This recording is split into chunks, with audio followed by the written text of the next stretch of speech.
A volte non serve organizzare il colpo perfetto per diventare dei criminali, a volte basta perdere tutto. Immaginate di aver lavorato per anni per costruire una vita diversa, una casa, un piccolo negozio di fiori, il sogno di un futuro normale. Poi in una sola notte scoprite che i vostri risparmi sono spariti dentro una gigantesca truffa. Nessuna giustizia, nessun rimborso e un mondo che vi vuole sempre nello stesso posto. È da qui che comincia Project Y, la storia di Mison e Do-kyung, due giovani donne che vivono ai margini della notte di Seoul e che dopo aver perso tutto decidono di fare l'unica cosa che nessuno si aspetta, rubare centinaia di migliaia di won a uno dei criminali più pericolosi. Ma quello che inizia come un colpo disperato diventa qualcosa di molto più grande, una sfida contro il destino, contro un sistema che sembra aver già deciso chi può vincere e chi deve perdere. Prima di entrare nella storia, se vi piacciono il cinema coreano, i thriller oscuri e le analisi dei film più interessanti degli ultimi anni, vi invito a iscrivervi al canale, attivare la campanellina per non perdere i prossimi video e lasciare un like se volete supportare il progetto. E restate fino alla fine perché nell'ultima parte del video parleremo di un dettaglio simbolico fondamentale del film, il significato della lettera Y, che rappresenta il momento in cui i personaggi devono scegliere tra due strade completamente diverse. Adesso entriamo nella storia di Project Y. Project Y segue la storia di Mison, interpretata da Han So-hee, una giovane ragazza che di giorno lavora in un negozio di fiori e di notte intrattiene clienti in un esclusivo nightclub. Dopo anni di sacrifici, Mison è riuscita a raccimolare una somma tale da poter comprare il negozio di fiori che gestisce e comprarsi la casa. I suoi progetti però crollano quando Choi, il padrone del locale in cui lavora, muore improvvisamente suicida. Dalla sua morte emerge una truffa immobiliare gigantesca che coinvolge tutte le ragazze del locale, inclusa Mison, che vede evaporare tutti i suoi risparmi. Intanto Do-kyung, interpretata da Chon Chon-so, autista di escort e coinquilina di Mison, scopre che il nuovo boss del nightclub, un tale Black Jack interpretato da Kim Sun-chol, ha manipolato una partita di basket per vincere una grossa scommessa. Convinta di poter recuperare la somma perduta da Mison, Do-kyung usa la caparra del negozio di fiori per scommettere sul risultato truccato. Una volta vinta la scommessa, Do-kyung però non riesce a ritirare il denaro vinto perché viene istantaneamente rubato dai gestori dell'app di scommesse illegali e la situazione precipita.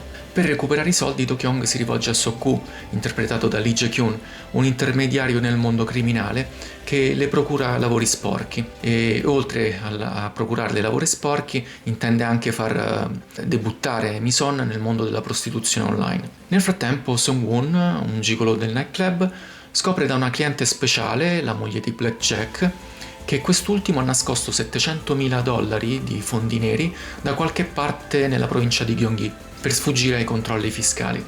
Venuti a conoscenza della somma, Seung-woo, Seok-gu e un altro sodale pianificano di rubare il malloppo. Da-kyung però intercetta la conversazione in cui capisce anche che Mison è in pericolo e corre a salvarla. Dopo averla salvata, insieme a Mison pianifica di rubare il denaro prima che lo rubino i tre malfattori. Tra inganni e tensione crescente, Mison riesce a ottenere dal telefono del capo la posizione in cui si trova il nascondiglio e insieme a Do-kyung giunge sul posto prima dei criminali, ma oltre al denaro scopre che c'è qualcos'altro nel nascondiglio. Project Y è un crime thriller coreano che combina elementi di caper movie, dramma sociale e racconto di vendetta. In questo si distingue molto dalle due opere precedenti del regista Lee Wan, che avevano un tono più documentaristico e intimista, pur avendo tutte e tre le opere dei tratti in comune. Protagoniste sono in tutti e tre i film delle giovani adulte, per parafrasare il secondo film di Lee Wan, Young Adult Matters, giovani allo sbando, perfino adolescenti, senza famiglia o scappate di casa, come ad esempio Park Hwa-young, la protagonista del primo film di Lee Wan, una diciottenne scappata di casa che fa da madre a delle ragazze scappate di casa anch'esse. Ragazze che si guadagnano da vivere prostituendosi o lavorando per la televisione. Quello di Lee Wan in Park Hwa-young era un ritratto degradante di una gioventù allo sbando, rinnegata dalle proprie famiglie e che si guadagnava da vivere prostituendosi, sfruttando le devianze. In Park Hwa-young il linguaggio era spesso volgare perché rifletteva l'ambiente in cui vivevano i protagonisti. Dopo Park Hwa-young fu poi il turno di Young Adult Matters, in cui protagonista era Se-jin, una giovane ragazza adolescente messa incinta da un ragazzo e che intende abortire. Per abortire però ha bisogno di soldi e quindi, non avendo un lavoro, si prostituisce. In pratica è come se fosse una delle protette di Park Hwa-young, e non a caso è interpretata da Lee Yo-mi, che appunto in Park Hwa-young è una delle protette della protagonista. Quindi anche in Young Adult Matters la protagonista va incontro al suo destino senza nessuna necessità di riscatto, senza volerlo il riscatto, anzi asseconda il suo destino. E non può essere altrimenti in due film che esprimono il pessimismo di Lee Wan. Dopo Park Hwa-young e Young Adult Matters, Lee Wan continua a interessarsi a giovani figure femminili ai margini della società. Stavolta però le include in un classico film di genere, utilizzando la struttura del thriller criminale.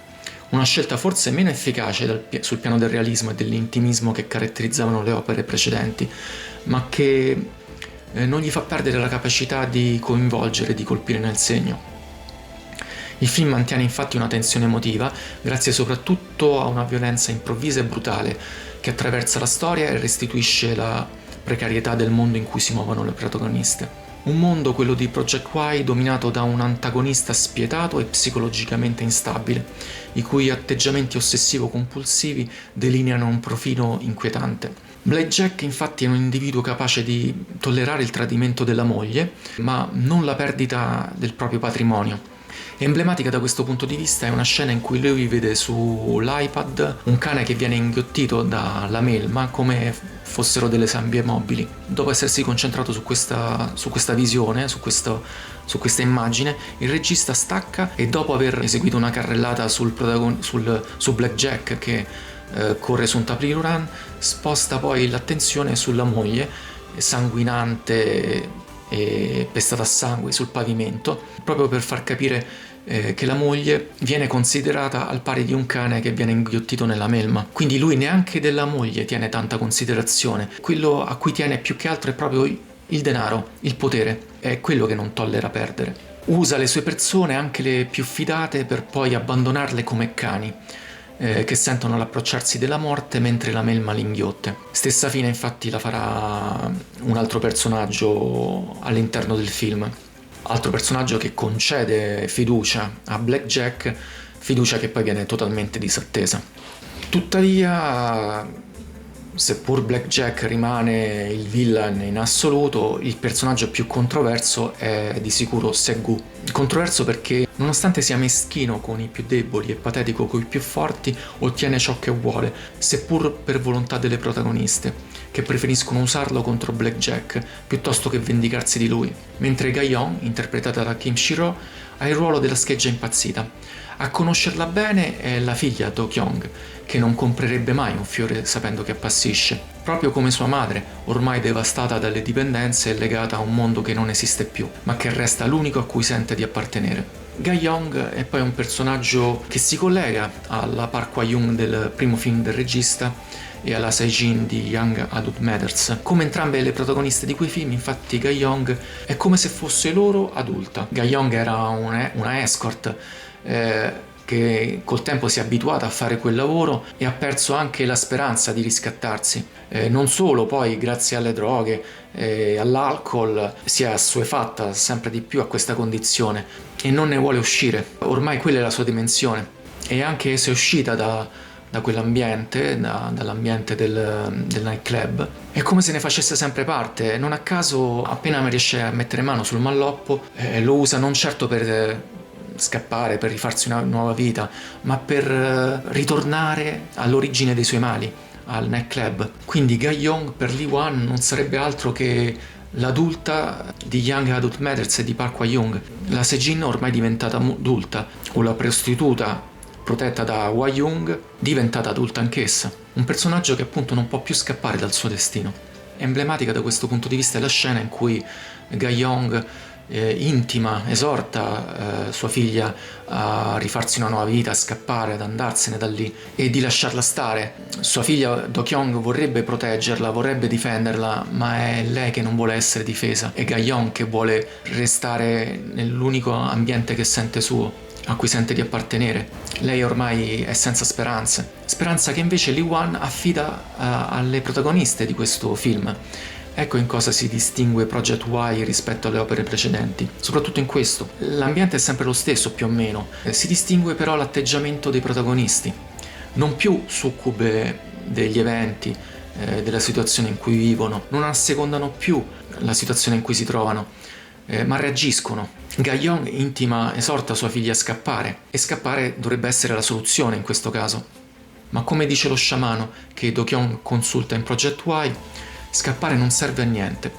Il suo mondo non cambierà anche se se ne andrà, come non è cambiato per la madre, perché anche la madre è scappata, diciamo che si è ritirata, però è poi sempre ritornata all'ovile, ritornata sempre nel nightclub, ritornata sempre al suo destino. E a capire che non bisogna scappare è anche Mi-son che, non avendo più una madre, dopo aver perso anche la sua adottiva, brucia i passaporti che servivano a scappare, a fuggire dalle grinfie di Blackjack e della sua scagnozza, Bull. Questo perché Mi-son, se lascerà la vita che non ha potuto lasciare Ga-yeon, lo farà solo dopo aver ottenuto vendetta. Quindi sì, scappare è una delle opzioni, ma scappare non per scappare da, ma per scappare per andare in un altro posto, per rifarsi una nuova vita, non per fuggire esclusivamente dal luogo in cui è relegata, ma per andare verso un posto che sia sinonimo di speranza, di nuova vita. E per questo Mi-son è disposta a lasciare la sua vita, la vita che non ha potuto lasciare Ga-yeon, ma lo farà solo dopo aver ottenuto vendetta. Mi-son allora non subisce passivamente gli eventi, ma sceglie di affrontarli, consapevole che la propria salvezza dipende unicamente dalla sua determinazione. In caso contrario la darebbe vinta o si rassegnerebbe alla propria condizione, accettando il braccialetto rosso delle escort al posto di quello blu, proprio perché il braccialetto rosso era un segnale per i clienti del locale per individuare le escort, mentre quello blu era quello delle semplici accompagnatrici. Pertanto Mi-son vuole affrontare il proprio destino, altrimenti in caso contrario si troverebbe condannata a una sconfitta perenne, privata della possibilità di scegliere e di vincere, proprio come il giocatore di basket obbligato a perdere per assecondare la corruzione del proprio allenatore. D'altronde la Y di Project Y, oltre a simboleggiare la youth delle protagoniste e lo yearning per una vita migliore, richiama nella forma della lettera proprio un bivio. È il momento in cui le protagoniste devono scegliere tra coraggio e acquiescenza. Una volta compiuta la scelta, il denaro diventa quasi un McGuffin anche per loro, non solo per lo spettatore, perché il guadagno economico conta meno della possibilità di conquistare una nuova libertà e immaginare una vita diversa. La Mi-son di Han So-hee richiama alcune figure femminili già interpretate dall'attrice, personaggi vulnerabili ma attraversati da impulsi autodistruttivi che li spingono verso violenza o ribellione. Dopo l'esperienza action di My Name, dove il desiderio di vendetta guidava la narrazione, l'attrice torna a interpretare una protagonista priva di qualsiasi protezione sociale. Mi-son appare meno addestrata e meno eroica rispetto alla GV della serie Netflix. Proprio questa dimensione più quotidiana rende però la sua escalation criminale credibile e tragica. Accanto a lei, la Do-kyung di Chon Chon-so porta nel film un'energia più anarchica e imprevedibile. Fin dal debutto in Burning di Lee Chan-dong, l'attrice ha costruito una filmografia popolata da figure ambigue e difficili da decifrare, capaci di oscillare tra innocenza e minaccia. Anche nei ruoli più apertamente action, come quello in Ballerina, Jo Jong-so ha mantenuto questa qualità irregolare e quasi istintiva. In Project Y tale caratteristica diventa il vero motore narrativo. Do-kyung è il personaggio che prende decisioni impulsive. Le sue scelte trascinano Mi-son in un vortice di eventi che sfuggono rapidamente al controllo. Proprio il rapporto tra le due protagoniste rappresenta l'elemento più convincente del film. La loro chimica riesce a sostenere anche i momenti in cui la sceneggiatura fatica a mantenere la tensione narrativa, trasformando le due donne in antieroine impulsive ma profondamente umane. Per quanto riguarda Ga-yeon, è una madre adulta ma non cresciuta. Nei precedenti film la madre era solo menzionata, mai ripresa, proprio perché il background familiare delle protagoniste non era mai visibile. Si preferiva descrivere l'esperienza piuttosto che indagare sulle cause del disagio. Un po' perché era anche il carattere di quei due film, come già detto, dal tono documentaristico, quindi si preferiva descrivere un'esperienza piuttosto che raccontare una storia che invece viene raccontata in Project Y, che è tutto fuorché un film dal tono documentaristico, è un thriller, è un crime thriller che ha bisogno appunto di personaggi costruiti a tutto tondo, con uno storico alle spalle che le definisca.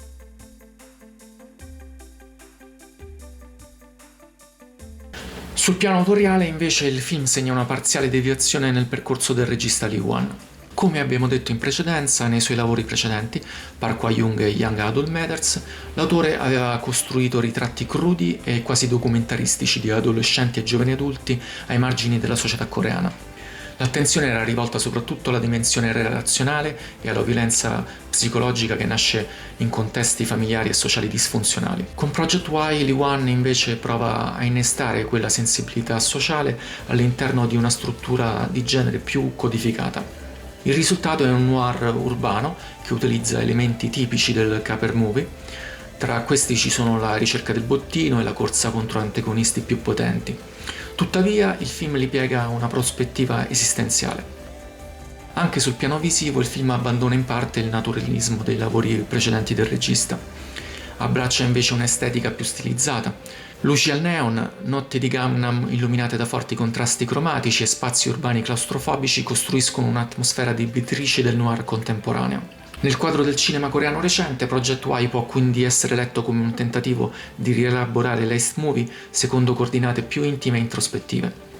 Il colpo non è tanto un esercizio di ingegneria criminale, come accade nei modelli classici del genere, ma piuttosto una metafora della possibilità o dell'impossibilità, vediamo appunto Gayon, di cambiare il proprio destino. È proprio qui che il film trova il suo nucleo tematico. Per chi nasce ai margini della società coreana contemporanea, il furto sembra l'ultimo gesto di autodeterminazione possibile. Tuttavia, a cambiare la vita non è tanto il malloppo, che sì, certo può aiutare, ma non quanto il coraggio di prendere in mano la propria vita, affrontando i propri problemi anziché fuggire da essi. E quindi Project Y non è soltanto la storia di un furto o di una fuga, è la storia di due persone che, quando tutto sembra già deciso, provano comunque a cambiare le regole del gioco. Mi-son e Do-kyung non sono eroine perfette, sono impulsive, fragili, a volte perfino autodistruttive, ma proprio per questo il loro gesto finale assume un significato diverso.